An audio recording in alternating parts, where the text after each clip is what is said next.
You are tuned into my first ever surgery vlog series. Guys, this is becoming like a whole emotional experience.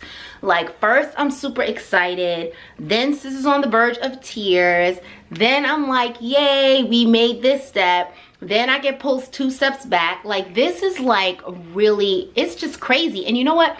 I feel like the level of emotions, it becomes heightened because I know that I'm trying to take you guys on this journey, and I'm trying to make sure that I include everything so that you feel that you can like live vicariously through me, so that when you decide, if you decide to make a decision to have elective surgery, you feel like you have an idea of the steps to take and the journey.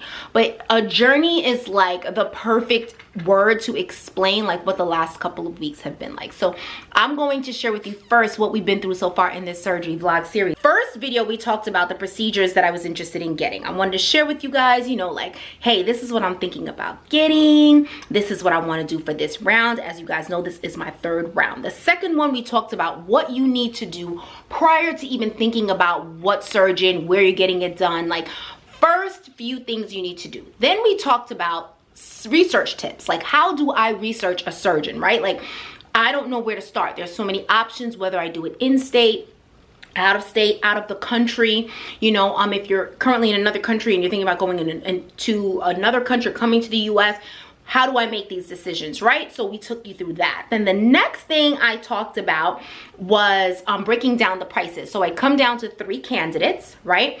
And the 3 candidates, I shared with you the pros, the cons, the pricing, and what was included in the package that was quoted to me, okay? And then the next thing we talked about was my final decision, which was to go with Dr. Zach. But then, as you know, in the last episode, there was a switch, right? I made the switch to Dr. Doback. So that's where we are right now. So we are less than, say it with me, sis, less than 30 days away from getting even finer than I am today. I know it's hard to even imagine, but just kind of close your eyes and try to envision perfection times 2. That's what we're going for, right? And I'm just joking, because we all know you'll never be perfect. And I could say this in jest, right? But you know, the reality is you're not striving for perfection.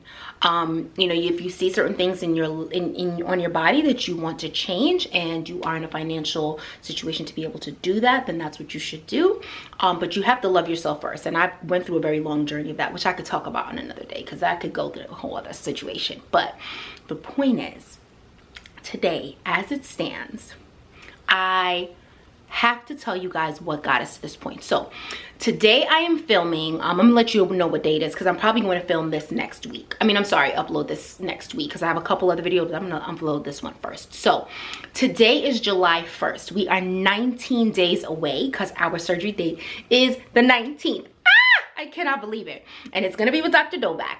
Just a quick review. You know that we are going to be doing a lipo 360. We're doing J-plasma in the abdomen and in the back. And we're also doing pubis liposuction, which is lipo of the vaginal area. Okay. That's where we are. I've caught you up, okay?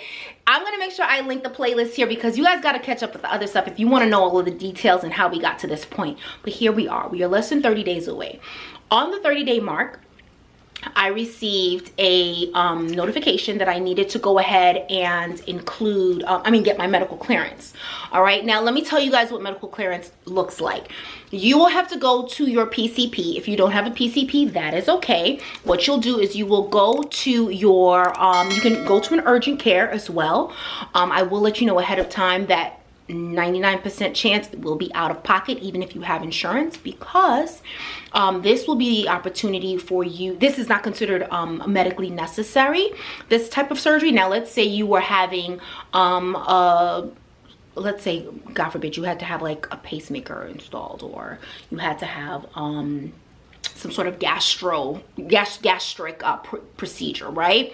In order for you to be medically, they will have you go through medical clearance as well anytime you're having any type of surgery. But with that would be covered, because what you're getting done is medically necessary. Because this is deemed an elective surgery, okay, then you would be required to pay for this out of pocket. However, the loophole is you can use your flexible spending I am not working in your HR department for your job, so please do not hold me to that. They may have different requirements, but I will tell you that it is a medical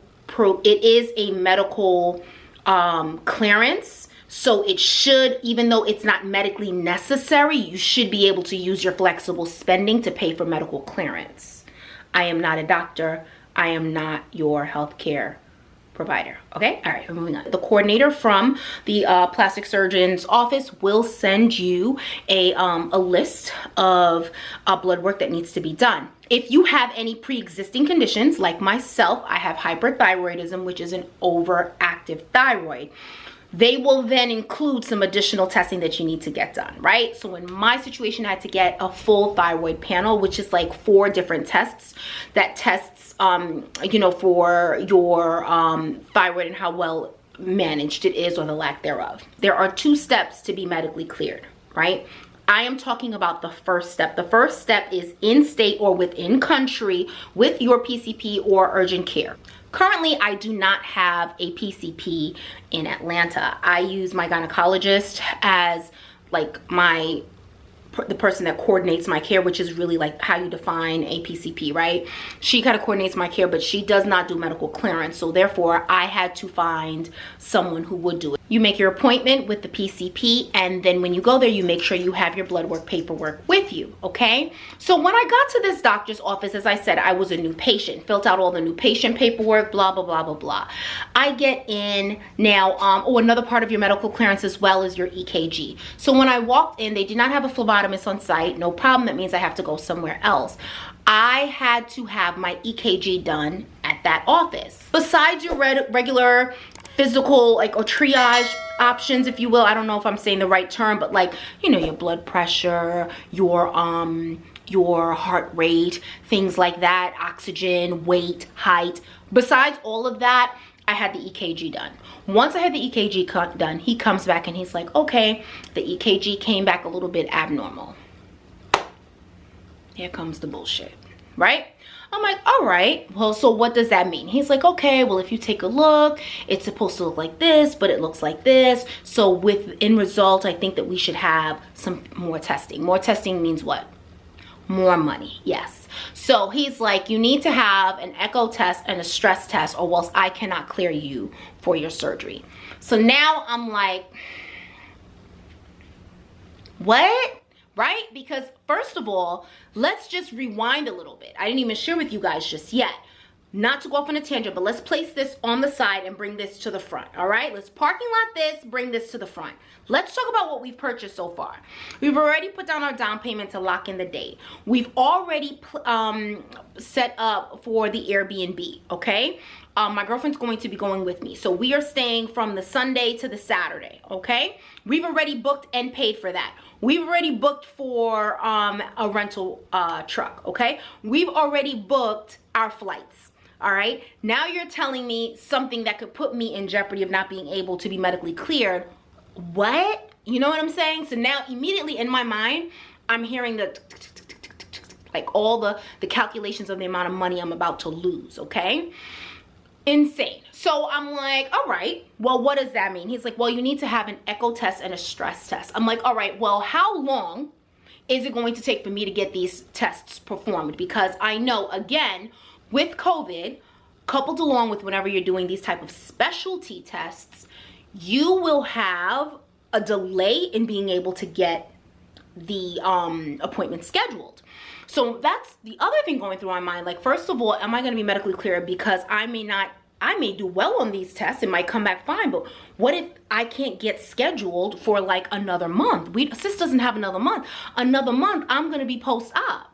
Okay? Like, don't try to mess up my plans. Like, we have plans, okay? So he's like, well, you know, my other office, I work in 2 different offices. My other office does it. So we will be able to schedule you. They're like going back and forth because I'm like, you know me, I'm having a bass in my voice. This is absurd. Da, da, da, da, da, whoa, whoa, whoa, whoa, whoa. They're like, okay, we can get you scheduled. And it was like within a week, okay? So they had me for 1 for the echo test and 1 for the stress test. Now the stress test, it is a 4-hour experience. It's not a straight 4 hours, but they will tell you that you need to be prepared to be there for 4 hours, because it's a lot of back and forth of, okay, we're gonna put this, they kind of give you a syringe, they inject you with this stuff, then they bring you out, you have to wait 30 minutes. It's something that's supposed to kind of get your heart going, I guess, and then they bring you back into the room and they have you on this treadmill, and then they will have you kind of running.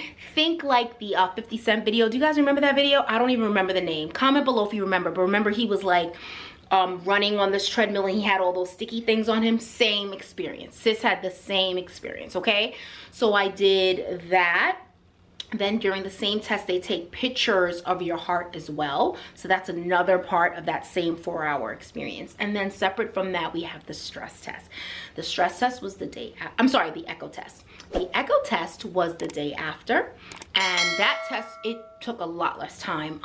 It almost is like doing like a sonogram of your heart, if you will. They use that same kind of gel, and they are just looking at the different chambers within your heart to see how the blood is flowing through all of the 4 chambers. If you remember what sis told you, I said the cost of your surgery, the actual procedure, is maybe like 55%, because all of these arbitrary costs just come out of nowhere. Here is the perfect example. The cost for the EKG and the doctor's visit was $460, I believe. If any of the costs are wrong, I'll put the right ones up here. Then the cost of the echo test and the stress test, one was 4 something and one was 6 something, okay? And so right there, and the 4 something included the blood work as well, okay?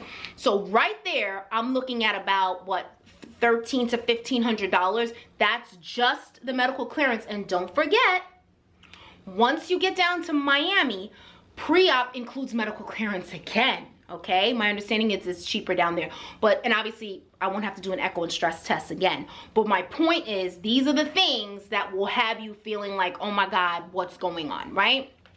Okay, so now, or oh my God, these costs are things I didn't prepare for. This is why I try to tell you, like, the cost of your quote for your procedure is just a piece of the pie. So if that makes you feel like you're stretching your wallet, you're not ready to have surgery, because that's just a piece, okay? So now we got the echo test, the stress test, blood work is done, and now the ball is in the PCP's court. I'm just waiting for him to come back to me. And that's primary care physician, for those of you that don't know. So I'm waiting for the primary care physician to come back to me and tell me whether or not he's going to approve me for surgery. So he reached out to me this morning and he said, you know, he wants to change my medication one more time with my thyroid, but it looks a lot better, and that I'm approved for surgery. So we are all set. Oh my God, guys, it was a hit or miss at one point. I wasn't, my heart was racing. I was feeling all faint and I wasn't sure. And I was like, oh Jesus, is this supposed to happen? I wanted to be even finer than I was by the time I turned 40. I'm on this flight and we're on a schedule. We can't be off schedule, but we're back on.